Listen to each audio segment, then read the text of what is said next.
Hi everybody, I'm George Riles from Archery Learning Center.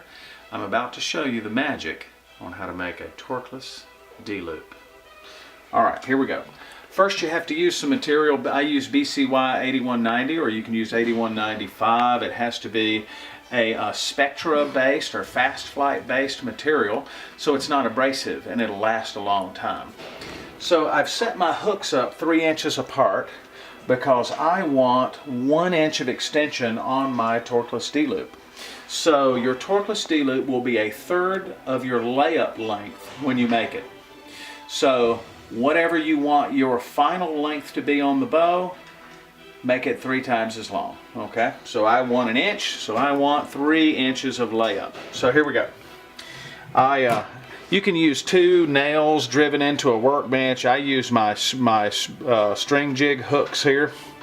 So I'm going to go around this about 7 times. 3, 4, 5, 6, 7. And just for to be neat, I'm just going to kind of go underneath here and pull that through here like that, and then just hold those down like so. You can use any method that you want to hold your strands down. So now my layup is ready. So now I'm going to pull off about 2 feet or maybe 3 feet of material, about that much here, and snip that off like so. And now I'm going to take my tag end and put it through over here.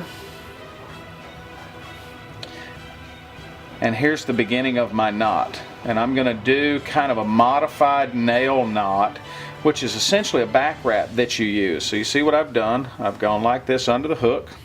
It's very important that you do this the way that I'm doing it here, so that the tag ends of your material go all the way underneath your knot. We want this serving to be in the center of the torqueless D-loop. So I want 1 inch of serving on a 3-inch layup, so I can set it up when I start to do the actual wrap. You can do this part loosely here because we're going to do a back wrap, so you'll do it tight when you do the actual wrapping. So I'm just going to quickly lay this in, do it about 1 inch.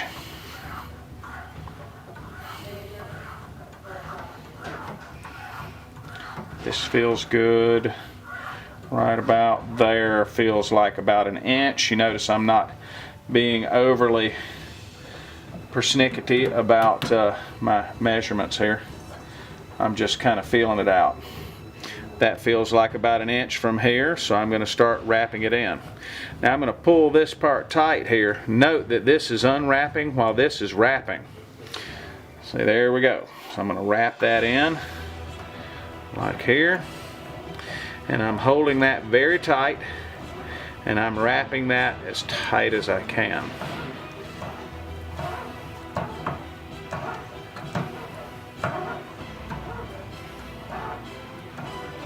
You can just tease that up and out of the way there.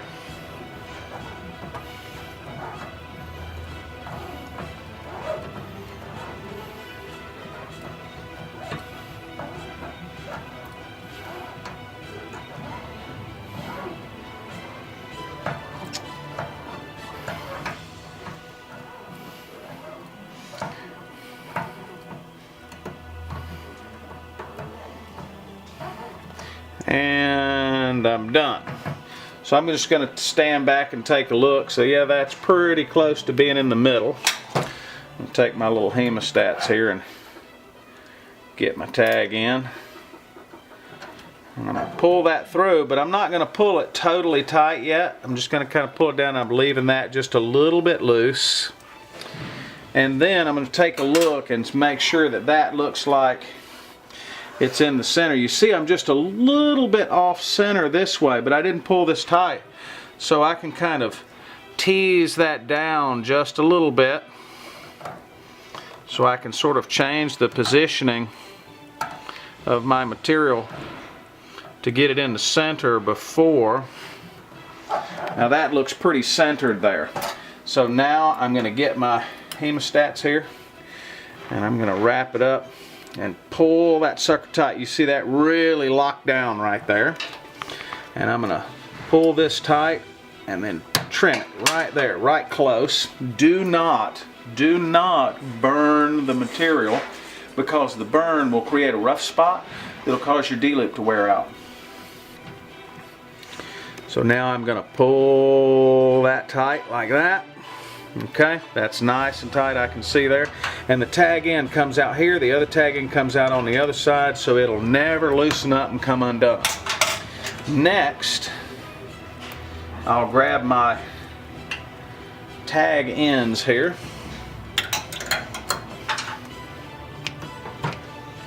Okay. And I'm going to pull these tag ends and just make sure that they're tight. And I'm going to trim them back too. And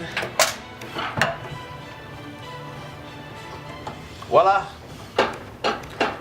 Torqueless D-loop. Now let's run over to the workbench and get this on the bowstring. So here we are at the infamous dirty workbench, and we're going to put the torqueless D-loop on. So I've got my easy vise here. Get my bow in here in the easy vise. Tighten the screw down. You know, I love this vise because I can turn the bow and put it in any position that I want, and then just lock it down and it stays. So to do my torqueless D-loop, I'm just going to lay the bow down like this to the side, like that. I've already positioned my knocking point on the string by putting an arrow on there, and I know that this is where I want in accordance to my arrow rest and the whole bit. So now, to put the torqueless D-loop on, I take both pieces like this, and I'll lay them together like so, and then just put that together like that. And you can do that without taking the bowstring off. So I'll snap an arrow on the string.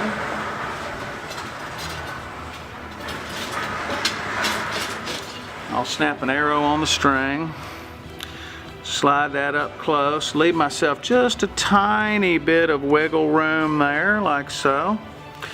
And then I'm going to take this over to the press so I can use my light and tie this into place.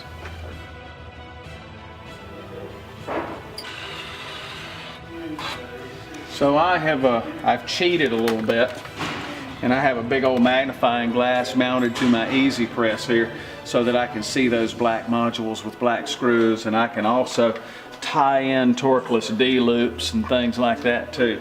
So a little bit of added light helps.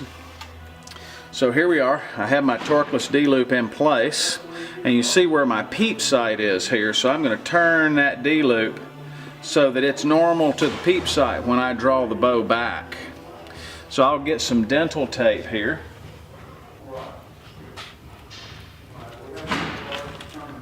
Pull off a fair amount. Then I'm going to start tying this in.